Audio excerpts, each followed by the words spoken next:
Hi guys, welcome back to my channel. তো তোমরা সবাই কেমন আছো? আশা করছি তোমরা সবাই খুবই ভালো আছো। আমি তো ভালো আছি। তো আজকে জন্মাষ্টমী উপলক্ষে আমাদের বাড়িতে একটা মুসম্বি লেবু গাছে লেবু হয়েছে, তো ভাবলাম ঠাকুরকে প্রথম ফলটা দিই।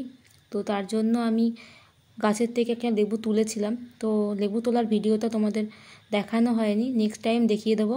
তো দেখো, এবার আমি প্রদীপটাকে জ্বালিয়ে নিয়েছি। এই সাইডে দেখতে পাবে ধূপকাঠিও জ্বালিয়ে নিয়েছি। এই সাইডে দেখবে জলশঙ্খ সুন্দর করে ফুল দিয়ে তুলসী পাতা দিয়ে সাজিয়েছি, দেখতেই পাচ্ছ। এবার দেখতে পাবে আমার ঠাকুর।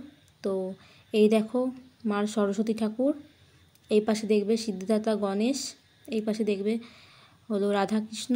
আমার রাধাকৃষ্ণর ফটো ফ্রেম আছে উপরে ঠাকুরের, তো ওইটা নামানো আমার পক্ষে সম্ভব না, হাতে পাচ্ছিলাম না। তার জন্য আমি এই ক্যালেন্ডারের ফটোতেই পুজো করলাম। তো এই দেখো মা কালী, এই সাইডে দেখবে ভোলেনাথ। তো আজকে জন্মাষ্টমীর জন্য একটুখানি ঠাকুরকে প্রসাদ দিলাম। তো দেখো আমার সাজানোটা কেমন হচ্ছে অবশ্যই বলো, ঠাকুরগুলো কেমন লাগছে তাও জানিও। দেখতেই পাচ্ছ এখানে শঙ্খও রয়েছে, ঘণ্টা সবই আছে ঠাকুরের। আর অবশ্যই আমাদের চ্যানেলটাকে সাবস্ক্রাইব করো, লাইক কমেন্ট শেয়ার করো। আরও সুন্দর সুন্দর ভিডিও আপলোড করব, তোমরা অবশ্যই দেখো।